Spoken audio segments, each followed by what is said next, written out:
Good day, grade 10 learners. Welcome to today's class. We're looking at electrostatic for today. We have done the introduction, done principles, and today we'll be looking at worked examples. All right, so let's quickly get started. You will be getting some of these worksheets, and then I'm expecting learners to give me feedback as soon as possible. Okay, so let's quickly start. Here is the worksheet I have prepared for today. Yeah, electrostatics.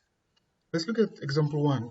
We've got two identical spheres standing on an insulated stand. Yeah. Charge of B is positive, the charge of C is negative. B is 2 times 10 to the power of negative 9 coulombs. C is negative 6 times 10 to the power of negative 9 coulombs. 5.1. How does the number of electrons on sphere B compare with the number of protons on sphere B? Choose your answer from one of the following. Less than, the same, or more than. Okay. Now, if we look at B specifically, B is positively charged. C is negatively charged. Because B is positively charged, it has got electrons deficiency. Okay. And C has got excess of electrons. So if you compare the electrons in B as to the protons in B, the electrons are less. Give a reason for your answer. It's positively charged object. Okay. Now, the spheres in 5.2, the spheres are allowed to touch, after which they are separated again and return to their original position. 5.2.1 states the principle of conservation of charge for 2 marks. The principle says the net charge in an isolated system, the net charge is constant, is equal during physical process. All right. 5.2.2, in which direction are the electrons flowing while space B and C are in contact? Write down only from B to C or C to B. Now, if we look at B is positively charged, C is negatively charged, no wonder the examiner asked us the 5.1 question in terms of electrons. B's got fewer electrons, so C's got excess electrons, so electrons will move from C to B. All right, briefly explain your answers. So question 5.2.2, excess electrons, of course, C's got excess of electrons, so it has all the electrons to transfer. All right, calculate the charge on each phase after they are separated. Here, guys, you're trying to apply the principle of conservation of charge. You use the formula Q, which is a new charge here now. Q is equals to Q1 plus Q2 divided by 2. So you punch that in your calculator, you get your final answer.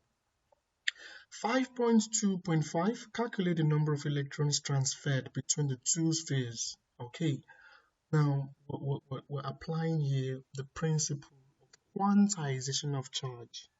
Okay, N is equals to, Q is equals to N multiplied by QE. All right, then we'll substitute. But here, guys, we need to look at, when we're looking at the number of electrons that is being transferred here, we need to look at now the change in the charge of this object, okay, which means the final charge minus the initial charge. Which one is the final charge? The one calculated in 5.2.4, that's the final charge. Which one is the initial charge? The initial charge now becomes the one that was calculated and the one that was given earlier. All right. So if you look at this, I said here that question 5.2.5 as an alternative method, which is described in the video. Okay, the alternative method is what I want to point out for you. This is 5.1, answers 5.2. Now this is our answers here. Now look at the way it has been put here. You'd see that they've got two methods here, and learners might get confused as to why is one having a positive sign, while the other one having a negative sign. So the alternative method I want to share with you here is that you see at this point we're now having the manipulation of formula was done also here. Okay? I'm strictly against that, but it's fine. Now you look at from the formula here, n is equals to the change in the charge, because the charge change. We have the old charge and we have the new charge. Okay, this is the new charge. The one that was calculated here is a new charge. This one here is a new charge. Okay, all right. So now, how do we substitute into this change? Remember, we said change in physics is the final minus initial. So you can punch your calculator. You can say final charge is this one, negative 2. So we say negative 2 multiplied by 10 to the power of negative 9. Okay, then we'll come down to minus. Now you can work with respect to any of the charge. B, which is positively charged, and C, which is negatively charged. So I can take B because B is positively. I can also take C, it's fine. I'll get the same answer. So I'll say B is positive. I say minus 2 times 10 to the power of negative 9. Then I come down, I divide by negative 1.6 times 10 to the power of negative 19. Okay, then onto my answer. Then I get 2.5. I get 2.5 2.5 times 10 to the power of 10. That's what I get. Okay. Now you would notice that when I used B here, when you used C, you would get a negative answer, which simply means that C is actually the one losing electrons, B is actually the one gaining electrons. So that's the alternative method I want to show you guys. All right, let's go strictly to example 2 now. Two small identical conducting sprays are suspended on long silk threads and are free to move as shown in the diagram below. This example is there in your textbook, so you can look at it in your textbook. All right. Calculate the charge on each sphere after they have touched each other. Then B is saying calculate the number of electrons transferred when the spheres were in contact. Okay, let's take a look at A. The spheres are when the spheres are. This is just the concept of conservation of charge. Okay, the new charge here, like we see here, add Q1 plus Q2 divided by 2, get our final answer. Okay, which is negative 2 times 10 to the power of negative 6 coulombs. Now, so to answer B, calculate the number of electrons transferred when the spheres were in contact. It's more similar to what we have done above. So there is it, guys. Now this is another different methods. Okay, so we're trying to expose you to different methods. Okay, this is taking just the difference between the two charged objects. The change, okay, you see here now, it's not putting the change any longer because the change actually is that 4 times 10 to the power of negative 6. Okay, the change, which changes are we talking about? The change between the final and the initial.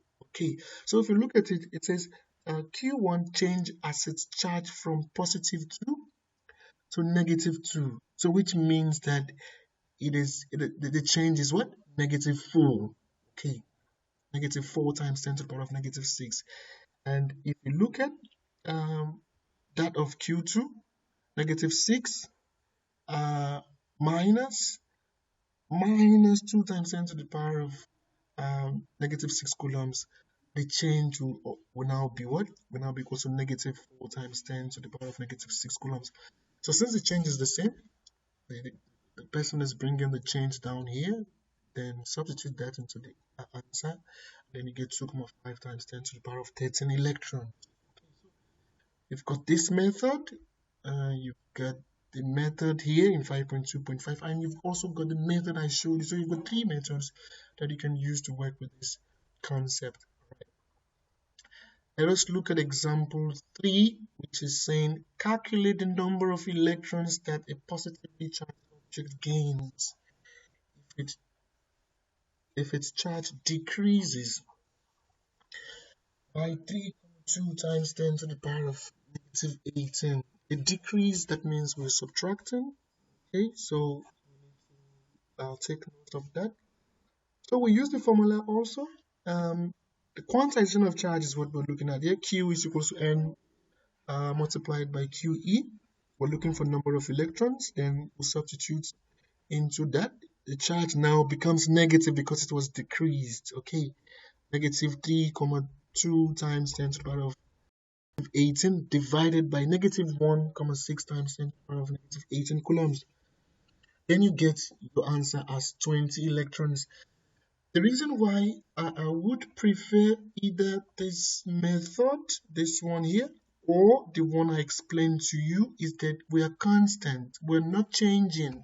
We're not changing like here. We're not changing positive and negative. We're strictly using negative all through. Okay, so of course we're dealing with electrons here, and the charge of an electron is negative. All right, guys, that is the work example. This is activity 2, guys, in this book here, this worksheet. I want you to look at question 1 to question 7 and send it as soon as possible. Like I said earlier, I'm expecting script from 10 learners. Their names are here. We've got Jakalasi Babalwa, Pisikaya, Spesidle, Pongonesi, Pennington and Dive, Sabata Babalo, Nonkelo Zenande, De Bruyne John, and also got Tangamzo Didi, Zamanda Piwi, and Tambo Nati. So, guys, ensure that you send your script. Specifically, I want to hear from you. Send your script to me on the following numbers. All right, that could be all for today. Thank you.